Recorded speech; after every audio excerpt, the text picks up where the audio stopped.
Hi, everyone. My name is Ranja.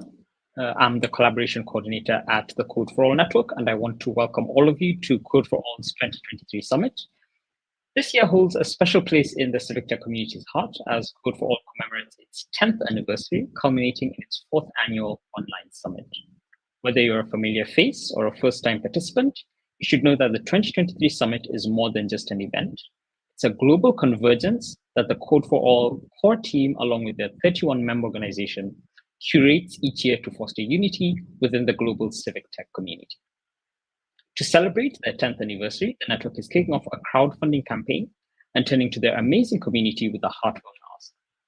Throughout the duration of the summit, you'll have the chance to chip in an amount that feels just right for you. Your support is absolutely crucial in keeping the unity and empowerment of both the Code for All network and the Code for All Summit alive. On the screen and in the chat, we will share the link where you can directly contribute to amplifying Code for All's mission and propelling their efforts in the years to come. A few housekeeping items before we get started. During the session today, we'll be hearing from Maria and Sebastián. We will have a group discussion, and then the room will open up to questions from the audience at the end.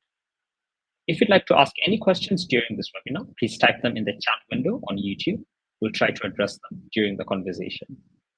A recorded version of this webinar will be available at codeforall.org and on our YouTube channel for future viewing. Great. Now let's get into it. The session you've joined today is called AI for Collaborative Journalism and is all about exploring the methodology and development of a collaborative journalism platform by Mutante and Wingu, from concept to journalistic content creation. Our speakers today, as I mentioned earlier, are Maria and Sebastián. So Maria, if you'd like to introduce yourself, and then we'll hear from Sebastián as well. Thank you, Ranja, and thank you for everyone that's joining us right now. My name is María Paula Murcia. I live in Colombia right now. I'm based in Bogota, and I am an analysis and impact editor at Mutante. Mutante is a digital and participatory journalistic project that was born in 2018 in Colombia. And we have made it our mission from the start to be useful for the people that read us. So we decided to come to the people and kind of be transgressive of the dynamic, the vertical dynamic that has powered journalism forever, in which the journalists just produce information for people who receive it but don't respond to it. So we have tried to make journalism about the conversation, including people in our work and taking them into account for what we do and what they need. So all along these years of work, we have made it our mission to publish information that actually answers to the people's needs by asking them what their needs are and not to what we think they need. This is why, in the middle of the Twitters and social media crisis that have been damaging the public discussion, we have understood that along with the digital gap that just permeates all of our countries, we need to take into account that there are other channels of information and conversation that we need to foster. And we started fostering conversations in WhatsApp groups with people that may not be benefited from internet connection, but they do have access to WhatsApp. So we have been making our participatory journalism and our collaborative journalism in WhatsApp, and that's how we met Wingu, and the reason why we are here today with Sebastián, and where we are going to talk about how AI has helped us to think a better collaborative journalism and how to analyze information in WhatsApp groups, having in mind that it has a lot of obstacles that we need to overcome. So that's just in summary what Mutante is and how we got here. So I'm going to leave it to Sebastián right now.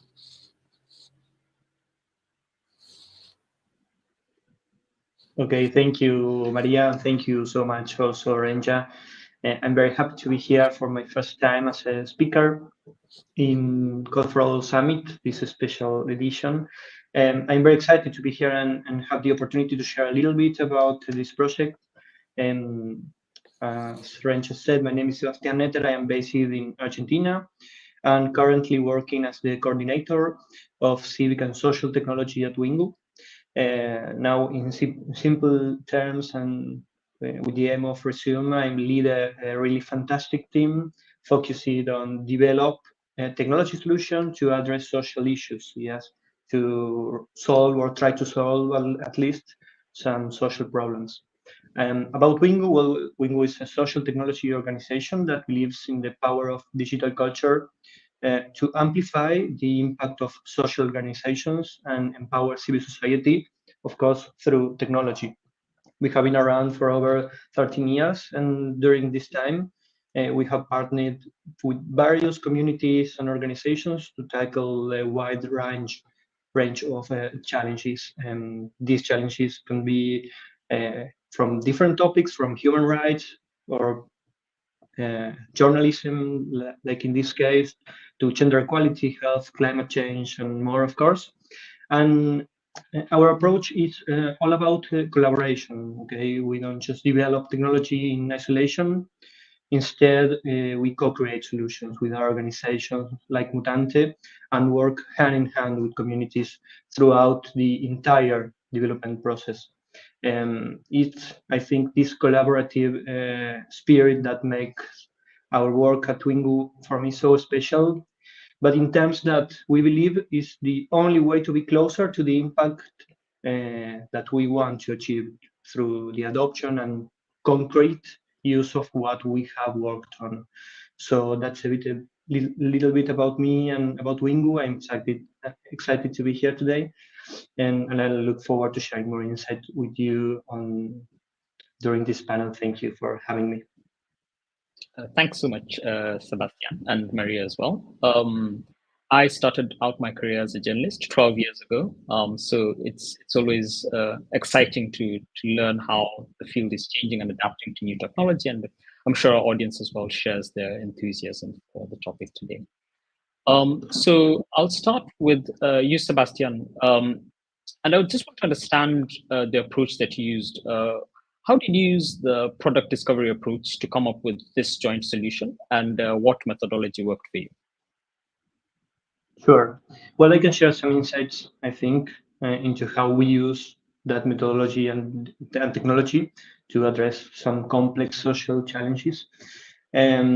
Just as a reflection, I think it's very nice to have this space and be able to talk a little about this, because knowing that some people think it can be a little bit boring, I think this stage, this particular phase of the development is essential to our work for us to achieve our goals. So as Maria Paula said and just shared, our journey often starts with identifying the challenges faced by communities we work with. So these challenges can be quite diverse, as I said, but they all have one thing in common, that is, of course, the need of technology solutions. And I think no matter if it's a large organization seeking, I don't know, to expand its products with new features, for example, or a new initiative looking maybe to create an initial solution, our process always begins with that stage we call the product discovery phase. Even though it might sound a bit strange or controversial at first, I think in this early stage we avoid talking about technology and quick fixes. It sounds strange maybe, but instead we are all about working together really to understand the biggest problems, and most importantly, considering what user think, bringing the user perspectives to the table, but not just bringing like from our thoughts, bringing them to the table and discussing with us, work with us in that idea, in that problem, in that challenge. So during this phase, we bring together, of course, subject matter experts, clients, our design and development team to create a shared vision of what needs to be built. And the goal here is to understand who the primary users are, and what are their problems and what are their needs, and how we intend to address them. So essentially, we are trying to figure out with them where to start, what the next steps are, and ultimately what the minimum viable product, this MVP, should look like. Now, I think also it's essential to highlight the difference between this approach that I am sharing and maybe the traditional requirement gathering, because I have been working in technology for about more than 10 years. And in traditional methods, user typically appears only and they participate just in an initial survey, maybe on initial questions. However, designing a solution is complex. It's a complex process, as we know, that is based on interaction and collaboration for us from the beginning. So if we understand this, the question is about that complexity and about how we want to attack that complexity. That's why we place such a strong emphasis on teamwork and synergy during this phase. And in all our projects, we design solutions collaboratively. Yeah, that's the first thought maybe about that first stage. Maria, did you have anything to add to that? Well, no, I think we have been very privileged to be guided by Wingu in this experience. And I think the process of testing the AI applications and just learning to think in another way that is very distant from what journalistic method and perspective looks like has been very eye-opening for us. Do you mind just sharing your experience with the testing of the applications? Go ahead. Yes, of course. Well, it opened a world we were aware existed but have never experienced before. We are a young organization, and we have not historically had the resources to be able to access very complex or sophisticated technology. So we are just used to doing everything with what we have, just like repurposing tools that maybe were not made to do analysis or data production, but we just kind of repurposed them because those are the things that we counted on. So we were actually quite amazed when we had the opportunity to be alongside Wingu, Seba, and their amazing team of people that just have understood our vision of journalism, and that's very important. And along them, we started to imagine all the possibilities through the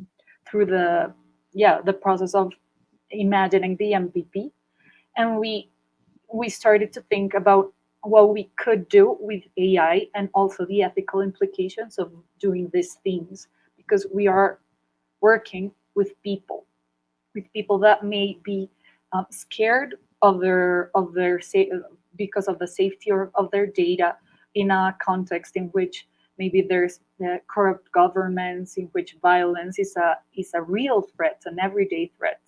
So we started thinking about how we could just merge these two worlds into something that made us all be safe in using this, but also kind of took us away from this need of repurposing tools that were not originally made to do the things that we needed to do, and just to be able to access this sophisticated technology that is absolutely going to ease the work for us.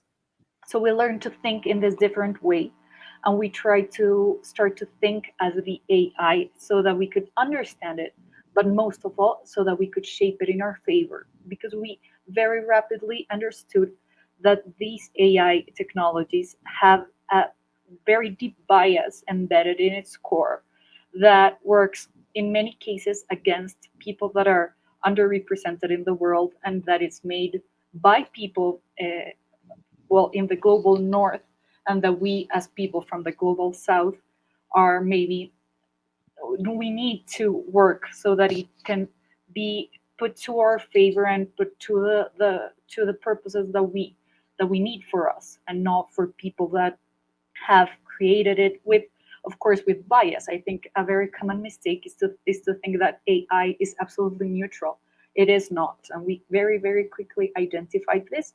So that was another one of the insights on this process, and it was amazing to be able to discover it along a project such as Wingu, that just is not in our same country, but just shares the, maybe like the context of the underrepresented context that we face every day. So it was an experience of a very like great process of learning, in which we could test every question that appeared, and we could learn how to make better questions and to rephrase things to understand how the AI works, and just to shape it so that it can respond to our purposes and not to its own purposes. So yes, that's what I can talk to you about the process. Well, Maria just shared with us some insights about the technology itself we were trying, that is AI. And I think in this particular project, as she said, this complexity was also on that technology. And I believe that in our case, continuous discovery allowed us to experiment, and that was crucial for achieve our goals, because we were working with artificial intelligence, as we know, and if we had spent months making us questions and questions without getting hands-on, the trends and new things that are continuously appearing on AI, that is the context, I think will have lead us to dig deep into examples that maybe no longer made sense in a short time. And so, yeah, I think to be sure that we were not just questioning our scope, but also experimenting, trying, and why not, and not just discovering why, who, priorities, and scopes, but yeah, why not making mistakes in that testing? Sure. I'm really excited to see what you've been working on. So if you have anything to show us, I think now would be the time. I'm really excited to learn more about the process, the sort of user experience, prototypes that you built, and sort of how you thought about this project conceptually. So Maria, Sebastián, do you have, could you kind of introduce us to how you thought about the user experience, who those specific users were? I think you mentioned them at the start, but kind of just letting our audience know who the users were in mind, and what the user experience you designed was. For sure, Renia. Maybe if we can just show what I just shared my screen. Maybe we can just put it up. We can show. Yeah, there you go. Yeah. Meantime, I would like to mention that in this case, we embarked ourselves in a journey that make us understand the entire process that, as you said, the participants in the network were going through. And this involved identifying milestones, activities, tasks, as well as clarifying Mutante's responsibilities within the process. And this collaborative effort lead us to prioritization of key pain points that we will see how we are trying to fix and to solve through this prototype. But I would like to say that one of those was, for example, the loss of valuable information within the process, the excessive time between the conversation itself and the analysis and the content creation and the feedback, the organization of the data, the the systematization, the normalization, and of course the challenging in managing open groups simultaneously. So one significant agreement we reached was the value of using messaging application like WhatsApp or Telegram, as recognizing that application as civic technology tools that improve the citizen participation. And yeah, well, Maria now is sharing the screen with that prototype. That simple help us to prove the concept, okay? So I'm sorry to do this, but as an English speaker, do you mind kind of giving us an overview of what we're seeing on the screen? Not just for my benefit, but hopefully for the benefits of the few English speakers who are watching as well. Of course, yeah. So what we see here is a non-functional prototype. It's a viral tool that allows us to delve deeper into our proof of concept and easily identified where we should focus our efforts. So it begins with the process of importing a conversation file.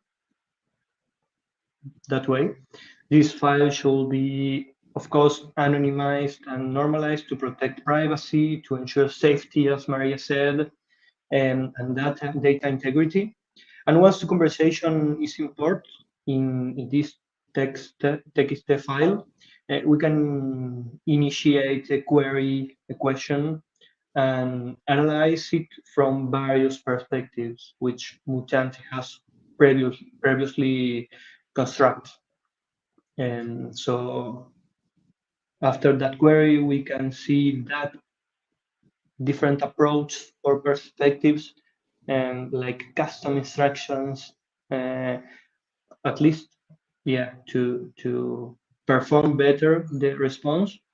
And what we are doing in simple terms is to build the prompt we want to ask the file.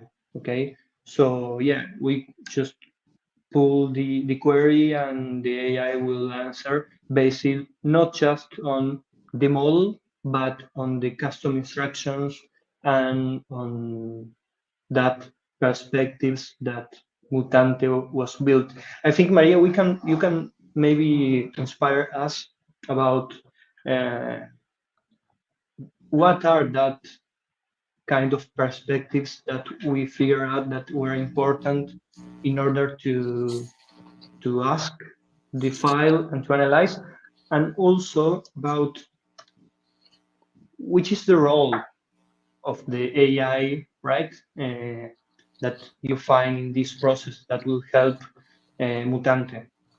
Of course, just to recap a bit, as I told you earlier, what we have been doing for the past few years is fostering conversation in WhatsApp groups that allow us to kind of transgress this connectivity gap and to reach people who don't have, for example, internet access.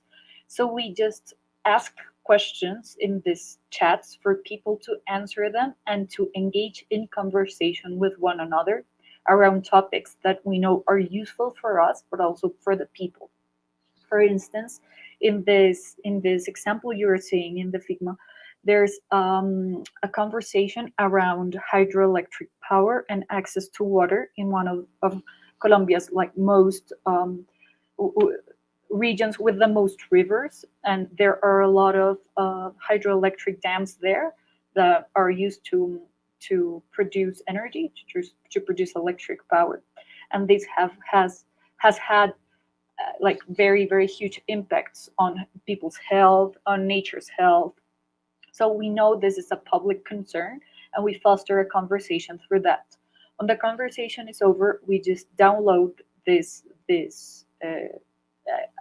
excerpts from these chats, and we upload them to the prototype, and then we are able to choose from different perspectives. We, as a journalistic project, are focused on covering gender issues, mental health issues, climate emergency issues, and human rights issues.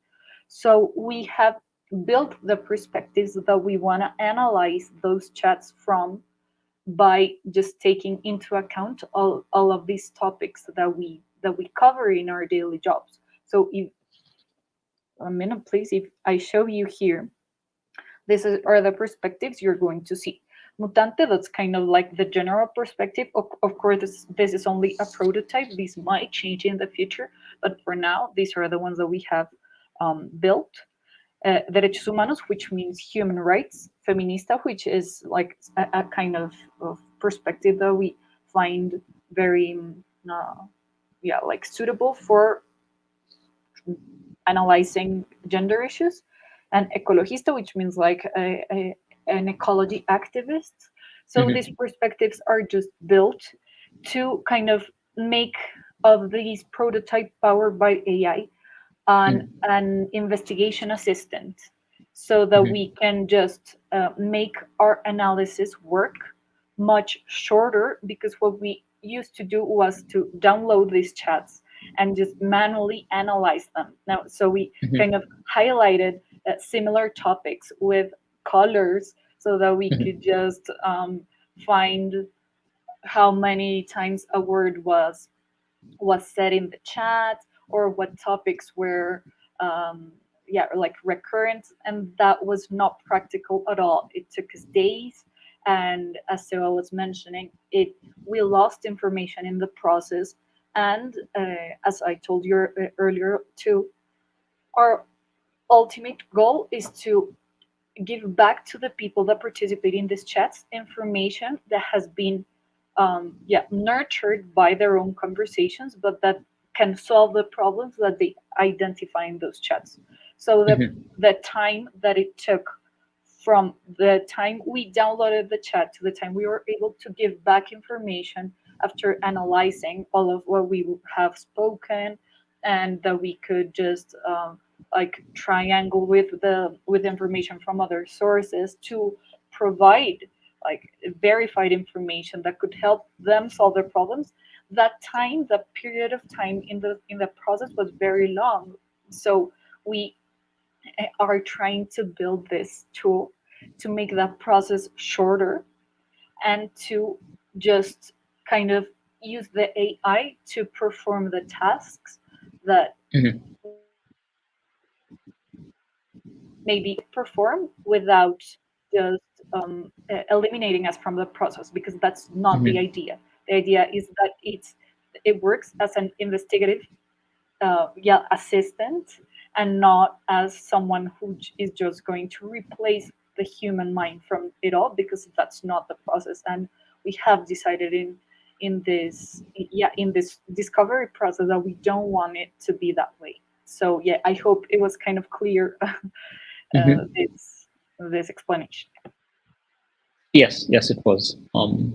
And I just wanted to ask a question that might seem very obvious for those of us in Latin America and Africa, where WhatsApp is huge. But there are some places in the world who don't know what WhatsApp is, and who don't use WhatsApp. So do you mind letting us know, to start with, why you chose WhatsApp to kind of get that data from, and why that's important for this project? Well, WhatsApp is huge in Latin America because we have a context that just makes it able to be huge. It is a messaging application, an instant messaging application that it has become so popular that most phone operators just make it free for people who buy phone plans, even though they don't pay extra for it. So it is very convenient to reach maybe places where there is no internet, no Wi-Fi connection, and where people maybe don't even know how to use technology powered by internet. So WhatsApp is a very easy way to communicate, because it also gives the possibility to make voice notes, so that people who don't know how to write very well or don't want to write, they have the possibility to just send the voice note without the need for calling another person. so that you can just spread your word, like literally spread your word through a group that may contain, I don't know, 250 people, for example. So it is very, very convenient to overcome all of these gaps that we face every day in our regions. Maybe, so I don't know if you want to add something else to that.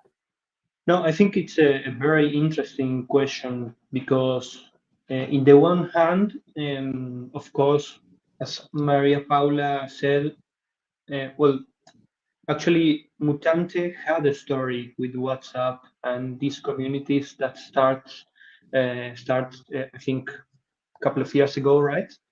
But on the other hand, it's key to understand which tool is better for each community. As Renja said, WhatsApp is not available everywhere, and maybe the adoption of the tool is not the same. So we found out a tool, not a tool, but the conversation format that can be imported here by any tool that allow you as user to export it. Okay, just to clarify, this is a Mutantes tool that it's for now internal, in order to analyze better the conversations. And I think Maria give us other key in this research, in this proof of concept, and it's how we deal with the time usually in this civic tech process. Because what we usually see is that we put a lot of effort to engage and to make citizens participate better. But what usually happens is that we are not getting back to them in the time they are like pretending. And I think this is crucial because it seems that it reacts like the opposite reaction in our research if we spend that long time without any contact. And this approach that Maria told give us, I think it's the key, because we are trying to reduce the time with that aim, to have them like with the exercise of keep participating. And that vision, I think it's fantastic. Thanks for that. That's really useful. We have two questions from the audience. So I'm going to start with the first one from Anna. What challenges did you encounter during the development of this platform, the collaborative journalism platform? And the second part is, how did you overcome them? So maybe start with the challenges first. Okay, were a lot of challenges, I think. I will start with some, but I will let Maria also tell us. It's the biggest three, I think, would be the easiest way to go through them. Yeah, the biggest three challenges. Okay, so first, I think to prioritize the pain points that Mutante process had. I think that was a big challenge. I think the other was to deal, as I said, with AI technology in a period where tools are appearing like everywhere all the time, and you need to be sure like what do you want to test and why, and what concept do you want to prove, because otherwise I think you will spend really a lot of time searching and exploring the massive tools that AI is providing us day by day. I think that two challenges were like interesting in the process. I think one of our biggest challenges was to kind of sit down and understand the process. And I know this might seem kind of obvious, but it was actually a pretty big challenge, because it meant looking inside And that's something that's very hard to do, because maybe you just do it kind of automatically and you just don't reflect upon it, or you are not aware of all the steps you have to do to perform one task. Especially when there are several people that are involved in different stages of the process and they don't really know how the other person does what they do. So this was one of our greatest challenges, to understand what we had to do, and in the process identify the obstacles, which I was just speaking about, and then prioritizing one of them to be solved, or to try to be solved with this tool, and how to make the tool understand what we needed to understand to perform a task that's going to be useful, so that this just doesn't become a tool that we developed and it's not going to be used in the future. So I think, yeah, just kind of understanding and making the process kind of a scheme in our heads was a big challenge. And I'm going to skip to the second part of the question: how did we overcome it? I think the methodology of the product discovery that was led by Wingu was the key to solve that challenge, because they know how to do this and they are trained to guide people in the process. And I think being so schematic and following the step-by-step method to kind of identify that was the key to overcoming this particular challenge.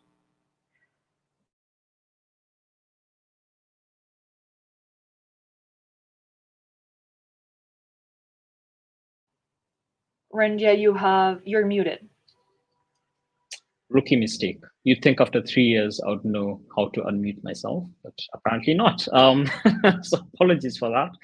What I was saying was I was thanking Anna for the question, and I told them to add any further questions they have in the chat. But I'd like to move to the second question that we have from Luis, who asks, how do you measure the success of your platform in terms of meeting the needs of your audience? And what have been the notable outcomes or insights you've gained from using it?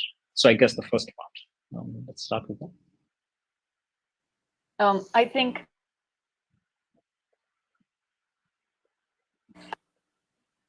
sorry, I just want to make clear that this hasn't been launched yet. We're still working on the development, so we have envisioned some ways of measuring the success, but we have not still put them to work because it's not public yet. It's just a prototype right now. But we have built in Mutante as a whole a very specific and unique set of KPIs to measure the success of everything that we do, and they have to do with how people find what we do useful in their lives in several dimensions. So it can be a private dimension or a public dimension, and a private individual dimension or a private collective dimension, such as has it been useful for your family, or a public individual dimension, or a public like collective dimension, such as, I don't know, decisions made by governments, for example, in response to something that we have produced, or yes, on that line of thought. So we think we are going to be able to measure the success of this platform by, for example, measuring the time that it's going to reduce the process, our analysis process, so that we can just respond to the people's needs in a more effective way and when it's more pertinent.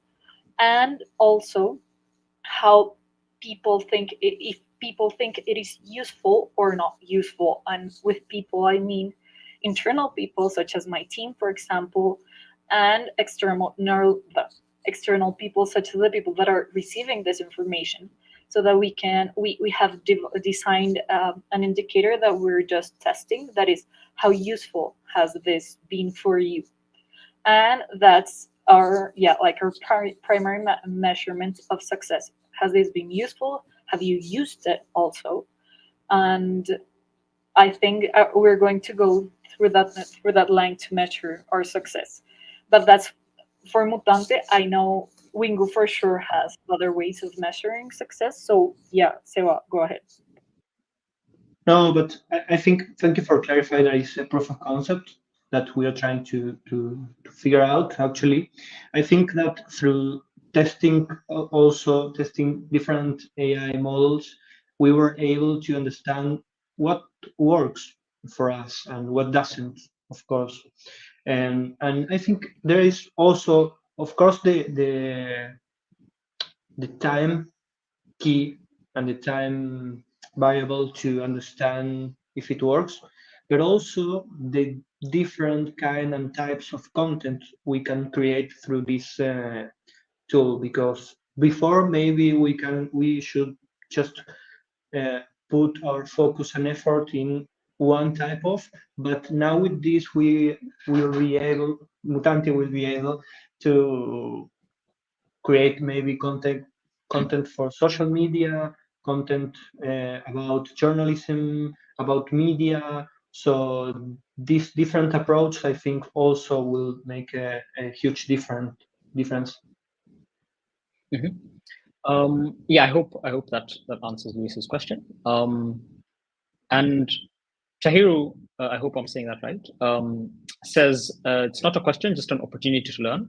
I would like to hear more about user involvement in your process and how you accounted for the different types of potential users. So I guess the first part is who are the users? Who are the people on WhatsApp providing these conversations? And I guess the second part is, how did you think about potential users? For example, did you build personas? Did you kind of visualize and conceptualize the different kind of users you anticipate using the platform?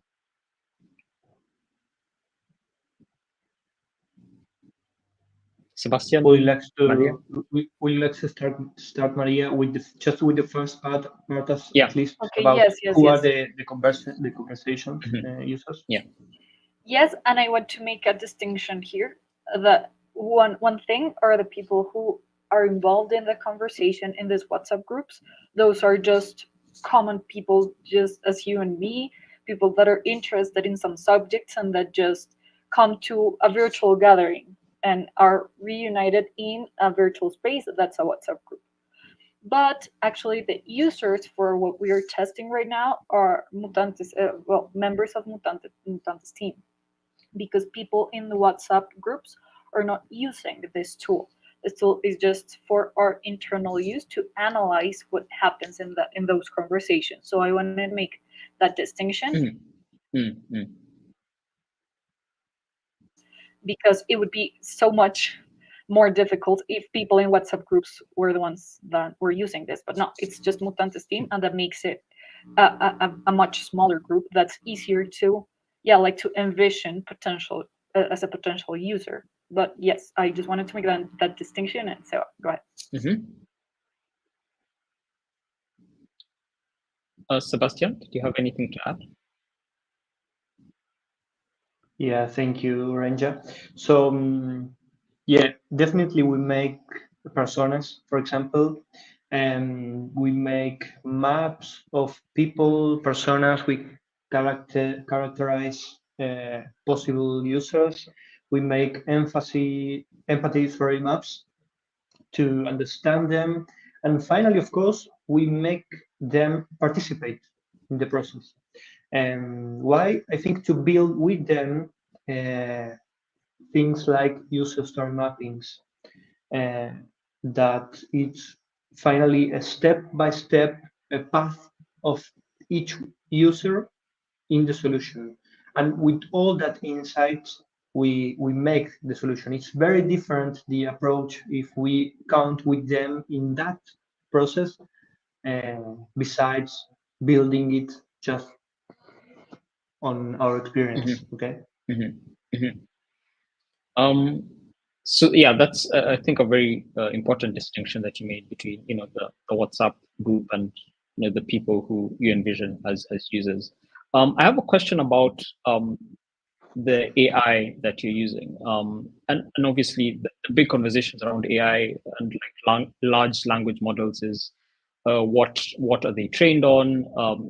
Maria, you mentioned the biases that exist in some of these technologies. So I just wanted, if it's possible, to kind of maybe share as much as you can or as much as you're able to, what the specific AI technology you're using for this product? Of course. Well, we are using GPT 4.0. Yeah, after we tried lots of models in this continuous discovery, okay? But yeah, we are using that model. Yes. Mm-hmm. Yeah, I don't have anything. No. Okay, Just we tested some and then went for GPT. Yeah, I guess probably the best known LLM out there. Maria has a question. Maria, you brought up ethical standards, and I'm particularly focused on data privacy. Can you explain your approach to ensuring data privacy when using AI in this collaborative journalism platform? Of course, and we're still figuring this out because it's a concern that we have not quite solved yet, and we are still not going public with this, so it's something that we still have the time to figure out. But what we have learned until today is that people might be very fearful of their data when it comes to conversating about stuff that can be maybe dangerous for them. So human rights issues, and for example, this conversation about water carries maybe some possible consequences that are not desirable at all. So what we have tried to experiment is how to, well, at first we ask people to sign up for the WhatsApp group so that we can do a minor background check. We, of course, people can lie and people do lie, but at least we have like a minimum information about them. So when they go in their WhatsApp groups, we can ensure that to a minimum we know the people who are there and that they are there because they are interested in the topic and not to, I don't know, extract information to cause harm to somebody. But then we have been testing ways of just anonymizing, I don't know if that's right, the phone numbers so that people don't know which phone number belongs to whom. And we have also about maybe using IDs of people when we download the chat, just turning the phone numbers to ID numbers so that when we upload the chat the chat file to the tool is not going to be able to maybe match ideas to phone numbers because that can be potentially harmful. But for now, we're testing the standard version with people that just has with phone numbers because we have the people's authorization to do that. But in the future, we know and we have in mind that we have to solve this and that we have to provide people with options to manage their data because of course we are responsible for these people's data. So we are just kind of crafting these options so that we can provide them for people in the future. But for now, we have their authorization and we know, yes, that what we're doing right now is not going to harm them. Sebastian, do you have anything to add, or can I ask something else? No, not for now. Now, she was very clear. Yeah. Great. It was good to hear how you're anonymizing the data. I think related on that, how do you envision kind of solving that problem in future? Because the promise of WhatsApp and how WhatsApp sells itself as a product is end-to-end encryption, privacy, and so on. And obviously, you're trying to solve a problem by kind of tapping into that resource. So how do you envision kind of solving that problem by letting people know that even though you're using WhatsApp, we're kind of tapping into that data that you're providing for this product? Well, it's a good question. I'm not an expert, but I think, well, communication should be important to achieve that goal. And also to develop a tool that can be definitely independent in the process. So we are not like bringing the interacting with AIPs, neither in Telegram or WhatsApp.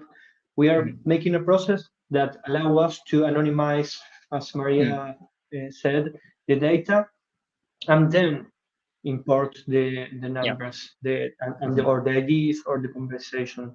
So I think, in the one hand, it's very important the tool that it's a Mutante tool that owns like the process, and in the other hand, to communicate better, like how. I would like to add that maybe, and this is like completely hypothetical, but sometimes you just put a lot of faith in just tech-related solutions, and maybe sometimes the answer lies on being like very honest and transparent with the people that participate in these processes. And I think that's something that might seem obvious, but it's very important to take that into account every time you're working with people, because they can also be part of the solution. So hopefully in the future we can be very honest to the people and say, we are facing these, and we know that you might have the answer, or maybe you can just help us find the answer. So I hope that we can just put into use our collaborative approach to journalism to solve these too. And yes, I think that's just a very simple answer, but it has proven useful a lot of times. Definitely. We're heading into the last few minutes of this panel, and again, I'd like to thank you for the great insights you've shared so far. I'd like to thank our audience as well. If you have any last questions or comments, please do put them in the chat. We can get to them before we end. But I would like to kind of look towards the future. And as both of you mentioned towards the start, this is an MVP, a minimum viable product, which, I mean, I've worked on MVPs before. It's just like the bare bones, just kind of like a proof of concept. I want to kind of learn what you envision this being at the end of this process. So in the best case scenario, when this is successful and you've put it out in the world, who are using it every day? What are they using it for? And how does it fit in with journalism as a profession? Well, in the future, I hope this is not only used by Mutante. I hope that other journalistic projects can make use of this, because we are designing it specifically to analyze WhatsApp conversations, but it has a potential to analyze other types of text-based information. So I think, and we have been very emphasizing this a lot in our process, and we are experiencing and witnessing a crisis of public discussion, because the spaces where the public discussion happened in the virtual space are being destroyed by very big economic powers in the world. So we have to try and find alternatives to this, and we have found that in WhatsApp, but of course there are other options. So I do envision a future in which other journalistic projects, and maybe not only journalistic, but like social science investigators and researchers, can use this tool to ease their investigative processes and help people understand and to make their jobs easier. So that's the future I envision for this tool, when we are able to just iterate and make it better. And we would love to receive feedback from these people to make it better every time.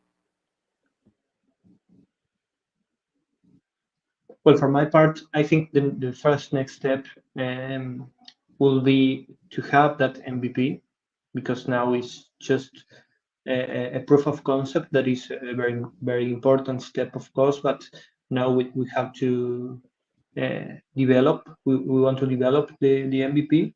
And I think also it's an opportunity to let people around the world learn more and better about the work Mutante is doing, because it's really incredible. They are like listening through many channels. They are not just based on the traditional media platforms, and yeah, they are like paying the attention the people and communities needs. It's great to see what future you're seeing for the platform, and I hope it works out. Now we have a final question. This is the absolute last question before I bring things to a close, from Tahiru again, who says, "What is the one thing you did not anticipate in the beginning that has given you more insight about the role of AI in journalism?"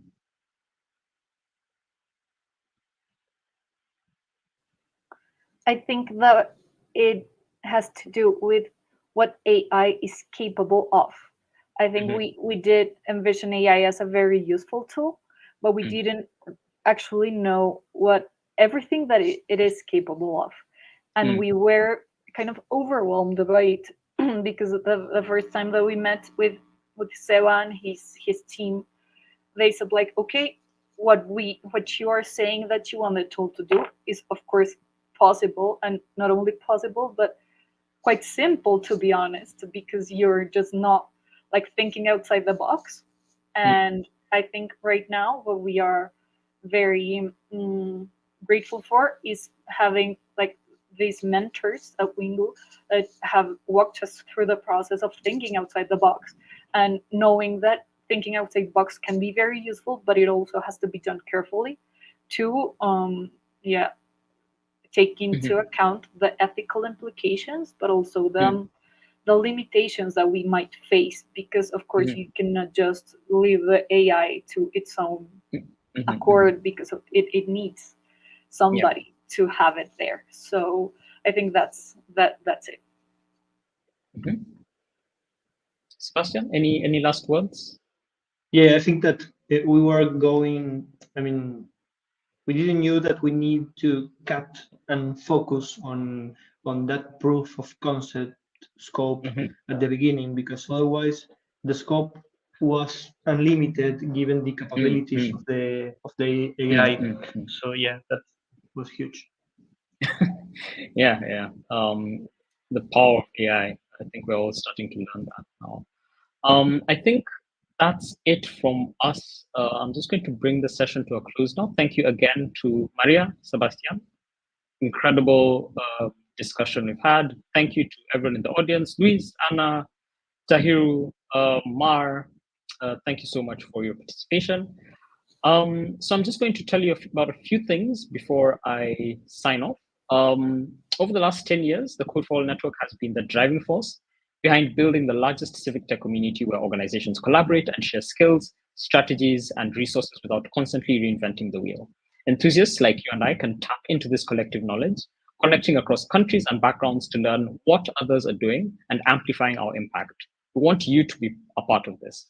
Your support isn't just a donation, it's a statement. It says you're a key player in this global movement. You're ready to dive in, share, and make a real impact. So please go to the link that we've shared, and if the spirit moves you, please do donate if you can. So far, we've raised just over $3,500. So every little counts. So please do if you can. And once again, I'd like to thank Maria and Sebastian, our panelists. I'd like to thank the amazing Mar, who's been keeping everything running behind the scenes. And from those of us at the Code for All Summit, thank you once again for being here. We'll also be sharing a link to find the recording of this session on YouTube. If you'd like to join the Code for All community, you can join our Slack space. So we'll share a link to that as well. And to receive updates about what the global civic tech community is up to, you can subscribe to our mailing list. We'll also share a link to that. And that's our time. So thank you so much. Bye, everyone. Thank you, Renja and Mar. Thank you all.